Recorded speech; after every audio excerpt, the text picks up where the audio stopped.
There's a special kind of silence that only exists at family gatherings. The kind where everyone hears everything but pretends they don't. Forks clinking on porcelain. A throat cleared too loudly. The strained laughter that covers a landmine. I brought my plus one to Thanksgiving. She wasn't a boyfriend. Not a friend from work. Not someone I had to introduce around the table. Everyone already knew her. Or, more accurately, they used to. Marissa sat beside me, her lipstick a shade too bold for my family's taste, her eyes unreadable. She hadn't stepped foot in my mother's house in over 20 years. The last time she did, she was 17, quiet, a little pale, and gone the next morning without a word. No one ever asked why. My Uncle Ray was already there when we arrived.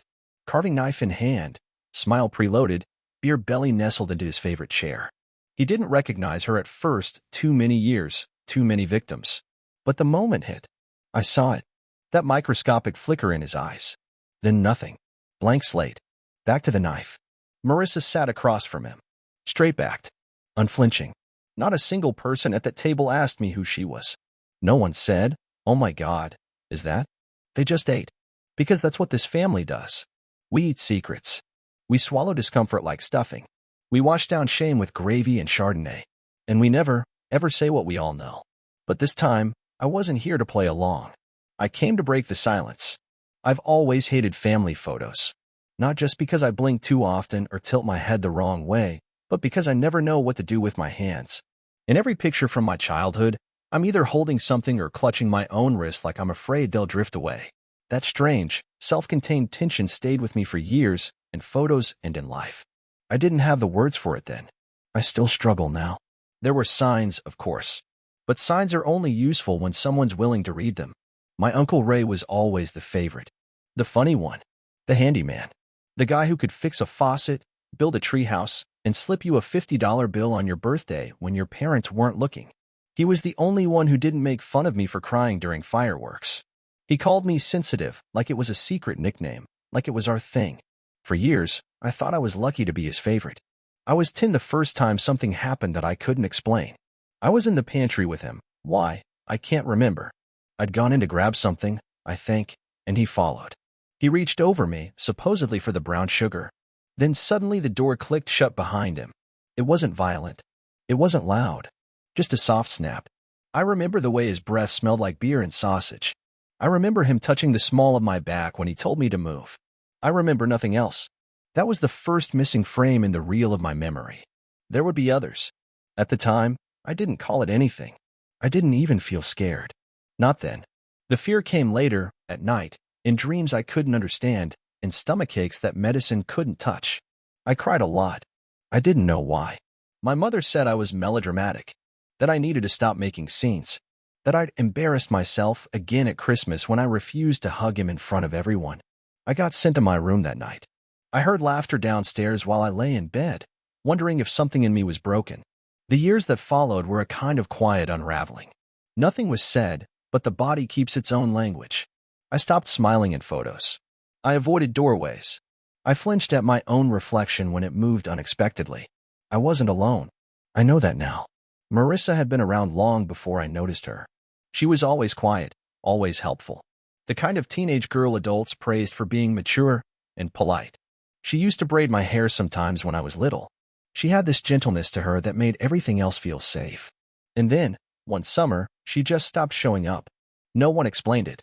No one wondered aloud. The world moved on, as it always did. When I asked about her once, my mother said she got into some trouble. Best not to bring her up again. And that was that. Decades later, I was 30 and trying to reconstruct my sense of self through therapy, late-night journaling, and every self-help podcast I could find. I'd just begun to untangle the guilt I didn't realize I'd carried. My therapist asked me, once, to describe my childhood without using the word fine. It took me a full minute to speak. I was walking out of a survivor's support group when I saw her again. I didn't recognize her at first. People change. Pain rewrites the face. But her voice, low, cautious, steady, that hadn't changed at all. The recognition hit me in the gut. I felt 10 years old again. I wanted to run. I wanted to throw my arms around her. I wanted to ask why she never came back. We didn't talk much that night. We didn't need to. Just knowing she remembered, that she was real, that I wasn't the only one, something inside me started to settle, not heal. Not yet. But settle. Over the next 2 years, we found a rhythm. We talked sometimes. Texted. Met up once in a while. Always carefully. Always on neutral ground. There was still a landmine under every memory, and neither of us wanted to step too hard. But we did talk about Ray. Marissa remembered things I didn't. Details. Dates. Patterns. She knew of at least one other girl. Maybe two. He had a system. A way of blending in, of never raising suspicion. He was good at being the good guy. I hated how long it took me to believe her stories. Not because I thought she was lying, but because every time I heard her speak the truth, I had to feel the enormity of my own silence. Of how many times I'd laughed at his jokes to keep things normal. Of how many kids I'd seen him around and said nothing. Denial isn't passive. It's exhausting. It's a constant maintenance of a lie you didn't even choose. And mine had rotted into complicity over time. Then came the Thanksgiving email. From my mother. Cheerful, peppered with emojis, buzzing about pies and casseroles. Everyone's coming. Even Ray. I stared at those words like they were written in blood. I could have deleted it. I could have ghosted the whole thing like every other year. But something stopped me. Maybe it was the way Marissa said, you don't owe them peace. Maybe it was the way my therapist asked me what closure might look like, not just feel like. Or maybe I was just tired. Tired of carrying their silence like a favor. I replied, yes, to the invite. A week later, I asked Marissa if she'd come with me. I half expected her to say no. She didn't. The days leading up to Thanksgiving were a blur of fear and second-guessing. I imagined a dozen outcomes: screaming matches, denial, someone throwing mashed potatoes. But not once did I consider the truth of what actually happened. Nothing. No accusations. No chaos. Just silence. And that's when I understood the nature of what I was really confronting. Not just a man who hurt children, but a family that had chosen, consciously or not, to accommodate him. To make room at the table. To carve the turkey and pass the rolls and smile through the rot. Bringing Marissa wasn't revenge. It wasn't a spectacle. It was a mirror. And I held it up, wondering if anyone would have the courage to look. The week before Thanksgiving felt like the longest week of my life. Everything looked the same: emails, errands, grocery lists, but underneath it all, something had shifted. I walked through the world with the kind of unease you feel when you know someone is watching you, even if you can't see them. But no one was watching. No one knew. Marissa and I didn't speak again after she agreed to come. That silence wasn't avoidance, it was reverence. Some things are too big for small talk. We both needed space. We both knew what this meant. I spent that week sifting through memories like they were old photographs in a warped attic. Things I'd forgotten came back, slowly at first, then in waves. A brush of a hand, a word spoken too softly, a closed door that no one noticed was ever closed. I remembered the Christmas when my cousin Erin locked herself in the bathroom for 3 hours. She'd screamed when her father tried to pick the lock. Everyone had said it was just hormones. I thought about my Aunt Cheryl, Ray's ex-wife, who left him quietly and moved 2 states away. No dramatic divorce, no accusations, just a silent departure, like someone backing away from a sleeping bear. I had accepted so much without question. And now those same facts took on entirely new shapes, darker edges, meanings I didn't want to acknowledge. The real horror wasn't what Ray had done. The real horror was how much the rest of us must have known, even in pieces, and done nothing. I wondered what Thanksgiving would look like. Would Ray shake Marissa's hand? Would he pretend not to recognize her? Would he laugh and call her kiddo, like he used to? Would anyone say anything at all? The thought of him laughing, that smug, gravelly chuckle that once felt so endearing, now made my skin crawl. I went through the motions of preparing for the trip like a soldier packing for deployment. Clothes. Toothbrush. A bottle of wine I knew no one would drink. My heart beat heavier with every item zipped into the suitcase. In moments of stillness, I pictured my mother's face. Her frozen smile. The one she wore during arguments, funerals, or any time someone said something she didn't want to hear. That face had been the mask of our family. Not angry. Not cruel. Just willfully blind. Denial wasn't a passive state. It was maintained. Watered. Fed. And I had done my part. I remembered once, when I was 15, whispering to my dad that I didn't like being around Uncle Ray. He looked at me for a long time, then said, "Don't start drama." That was it. A warning, not a question. Not even curiosity. Just a quiet command to fall back in line. I obeyed. Until now.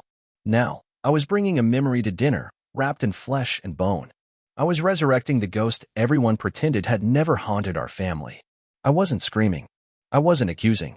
I was simply arriving with the truth at my side.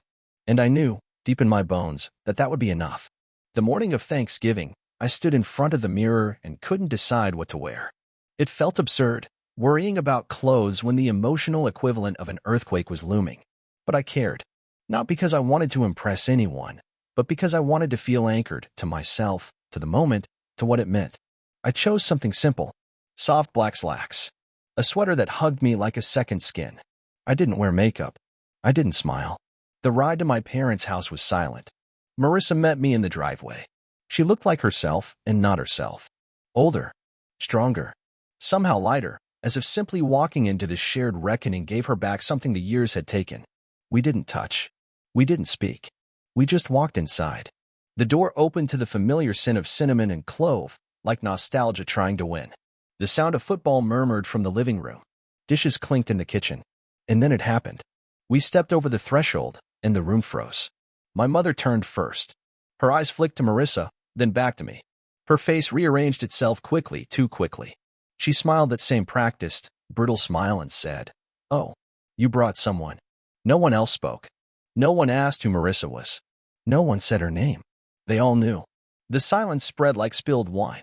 Everyone stood still, pretending to breathe normally, pretending to chew, pretending to live in a world where this was just another holiday. But it wasn't. Marissa sat beside me at the long oak table. Across from us, Ray carved the turkey like a priest offering sacrifice, his hands methodical, graceful, undeservedly sure. He never looked at us. Not once. Not even accidentally. I wondered if his hands trembled under the table. I hoped they did. No one said her name. No one asked why she was there. And that was the most violent thing of all. Because silence is not neutral. It is complicity dressed in politeness. And this table, this home, this family had mastered the art of looking away, of swallowing truth and calling it manners, of carving abuse into a polite narrative and serving it with gravy. I sat in that silence, feeling the weight of what we were doing, what we had always done. Pretending. Disappearing people. Ignoring the rot under the floorboards. But this time, the rot had a seat at the table. And no one could look away. There are moments so heavy, so pregnant with everything unsaid, that even air feels complicit. Thanksgiving dinner was one of those moments. The fork in my hand moved mechanically. Bits of stuffing. A sliver of cranberry. A mouthful of mashed potatoes that stuck to my throat like guilt. I wasn't eating. I was performing. So was everyone else. Every glance was calculated. Every bite was a distraction. It wasn't just a meal. It was a ritual of denial. And I was the heretic who'd brought a holy contradiction to the table. Across from me, Ray chewed like nothing was wrong. His face calm. Not smug, not scared, just absent, like he'd made peace with whatever game he thought we were playing. He didn't flinch. Didn't falter. That almost made it worse. If he had shown shame, I might have believed there was still something human buried inside him. But he was too polished.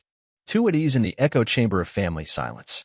A man who'd learned that as long as you act normal, no one will dare say you're not. To his left, my aunt clenched her napkin under the table. Her knuckles turned white, but she said nothing. She looked at Marissa once, just once, and then never again. My cousin fiddled with her phone, scrolling past reality. My father asked if anyone wanted more wine, as if more Merlot could drown what was festering just beneath the surface. Marissa sat still, regal in her defiance. She didn't avoid their eyes, she offered hers like mirrors. It was the kind of quiet strength that breaks things open without making a sound. She didn't need to speak. Her presence was the accusation, the testimony, and the verdict. She was not there for confrontation. She was there to be seen and not erased. I felt it happening in real time, the rupture, the reckoning. Not loud, not explosive, but seismic. Like a fault line shifting beneath old foundations. Everyone felt it. Everyone ignored it. But no one was untouched by it. I had expected anger. Outrage. Tears. Something to puncture the surface. Instead, I got stares. Long, loaded, brittle stares. No one asked who she was. No one acknowledged that they knew. That was the family survival tactic, pretend hard enough, and truth eventually forgets it exists. But not this time. Because every clink of a fork, every cleared throat, every gulp of water became a kind of confession. The silence didn't protect Ray, it exposed him. Every beat of it shouted what no one dared say. We knew. We all knew. We chose not to know. My own heartbeat was a metronome of guilt and resolve. There was no victory in this. No triumph. Only exposure. A wound finally forced into the light. Ray passed the gravy to my mother without looking in our direction. Her hand trembled slightly as she took it. No words exchanged, no eyes met. Just silence, stretching itself thin and sharp like a wire pulled too tight. This wasn't justice. It wasn't closure. But it was rupture. Deliberate, necessary rupture. In that moment, I realized something profound. Sometimes the bravest thing you can do isn't to speak. It's to refuse to play along. We didn't yell. We didn't accuse. We didn't demand apologies or perform pain. We just existed. Sat in stillness. Ate dinner with ghosts. Let the truth breathe at the table where it had always been choked out. Marissa's eyes never left the table. But I knew she felt it too. The shift. The cracking of the floor beneath them. The unraveling of a fiction they'd spent years maintaining. It wasn't about revenge. It was about truth having a body again. About saying, with every bite and breath, I'm still here. And that mattered. After the plates were cleared, the rituals resumed. The pie, the coffee, the forced laughter. The football game came back on. People returned to the illusion of normal. But they were quieter. Brittle. Looking past each other instead of at each other. We didn't stay long. When Marissa and I stood to leave, my mother walked us to the door. Her lips formed a tight line. No hugs. No eye contact. She didn't ask where we were going. Just opened the door and let the cold November wind do the talking. There were no goodbyes. But in that silence, I understood something else. Sometimes you don't burn bridges, you let people walk off them on their own. We didn't speak much on the drive home. The silence between us wasn't heavy, it was reverent. The kind of silence that exists between people who have just witnessed a funeral, even if no one died. That night, I stared at the ceiling longer than I slept. My body ached, not from action, but from holding the tension of everyone else's denial. I didn't cry. I didn't rage. I just lay there and let the numbness unfold like fog. There are griefs that don't come with tears, only the slow realization that something sacred has changed forever. The next day, no one called. No messages. No emails. Just a strange, thick quiet. I kept checking my phone, expecting something: accusations, confusion, maybe even praise. But the family group chat was silent. Like we'd triggered a detonation, and now everyone was waiting to see what would still be standing. In the following weeks, fractures became fault lines. My father stopped answering my calls. My cousin quietly removed me from her wedding email list. My mother, true to form, sent a holiday card with no return address. It was blank inside. Some tried to pretend it had never happened. A few sent stiff, neutral messages about moving on or staying peaceful for the family. One email, anonymous, but clearly my uncle, contained a Bible verse about forgiveness. No apology. Just scripture used like a shield. But not all the echoes were hollow. One of my younger cousins, barely out of college, messaged me late one night. She remembered things too, she said. Not the same, but enough to make her stomach churn when Ray walked into her room. She thanked me. Said she finally understood why her body always tensed around him, why she hated holidays without knowing why. Said she was done pretending too. It wasn't a tidal wave of change, but it was a start. A signal through the static. Marissa, for her part, didn't ask for updates. She didn't need proof that what she'd done mattered. She'd carried the truth in silence for years. Being seen, truly seen, was enough. She'd taken a risk in coming, not for revenge, but to reclaim a piece of herself. To re-enter the story as a full character instead of a footnote. We stayed in touch after that. Not in a clingy or trauma-bonded way, just occasional texts, photos of sunrises, little reminders that survival doesn't have to be lonely. I learned she was studying social work again, thinking of helping girls like she once was. It felt full circle, in a way that didn't need to be wrapped in a bow. For me, there was grief. I won't pretend there wasn't. Grief for the family I thought I had. For the quiet betrayals I once mistook as loyalty. For the parts of myself I'd silenced to keep their comfort intact. But there was also clarity. I stopped asking why they didn't believe her, or me, or anyone else. The truth was simpler than that. It was never about what they believed. It was about what they needed to believe in order to keep the house standing. Ray wasn't just a person. He was a pillar. A foundation of stories they told themselves about who we were. A tight-knit family. Respectable, clean, whole. Admitting what he'd done would require tearing up the floorboards and checking the rot underneath. Most people don't survive that kind of honesty. They patch over it. Paint it with tradition. Hope the termites stay quiet. But I couldn't. Not anymore. There's this moment after the storm when the air feels cleaner, sharp, almost. Like everything has been scrubbed raw. That's how life felt after Thanksgiving. Not easier, but real. Like I could finally breathe without holding someone else's secrets in my lungs. Sometimes I look at old photos and feel a pang. Not for them, for who I used to be in their world. The good daughter. The quiet niece. The one who kept her head down. That version of me is gone. She had to be. What I did wasn't brave in the way movies paint bravery. It was messy, quiet, and thankless. It cost me almost everyone. But it gave me back myself. And it gave Marissa a seat at a table that had erased her. That matters. That's something I can live with. So here I am now. Not asking if I did the right thing, but holding the weight of it. Living in the aftermath. Building new rituals from truth instead of silence. And sometimes, when it's quiet and the sky is the color of bruised fruit, I remember that dinner. Not for what was said, but for what finally couldn't be ignored. Maybe one day they'll talk about it. Maybe not. But I don't need them to. I was there. I saw it. I lived it. And I won't go back to pretending. It's been nearly a year since that Thanksgiving. The holidays look different now. Smaller tables, fewer chairs. But they feel lighter. No more watching my words like landmines. No more hosting lies beneath cranberry sauce and forced laughter. These days, I spend the season with people who know how to say hard things out loud. People who don't flinch at the truth, even when it's messy. I started volunteering with a local advocacy group. Just intake and admin work, nothing grand. But even that has taught me how common these stories are. How many families are built on silence? How many survivors learn to whisper their pain because no one wants to hear it shouted? Marissa came by last week with a pie she'd baked. We sat on my porch, wrapped in blankets, watching the sky darken over the rooftops. We didn't talk much about the past. We didn't need to. She's applying to a graduate program now. Says she wants to specialize in trauma recovery. I told her she already has. Just by surviving. Just by showing up. Sometimes I wonder what might have happened if we hadn't said anything. If we'd kept the peace, kept smiling. I think about all the years we lost by pretending. All the versions of ourselves we had to bury just to keep being invited to dinner. But I don't regret what we did. Not for a second. There's a price to truth, but there's a deeper cost to silence. It eats you from the inside out. If you've read this far, maybe something in my story echoes in you.